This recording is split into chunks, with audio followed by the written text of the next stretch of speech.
दुनिया में कोई भी रिश्ता ये हक नहीं रखता कि वो आपका ज़हनी सुकून बर्बाद कर सके।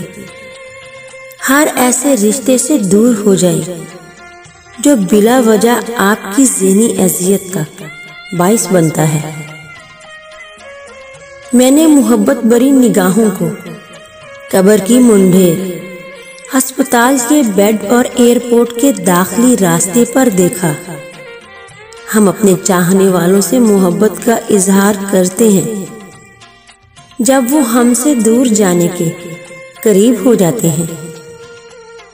दुख तब नहीं होता जब लोग नहीं समझते। तकलीफ तब होती है जब अपने नहीं समझते। खुदा की दुनिया बहुत वसी है। अपने मुताबिक लोग ढूंढे, वरना अकेले रहने की आदत डाल लें। अपने सुकून पर कम से कम कॉम्प्रोमाइज करें।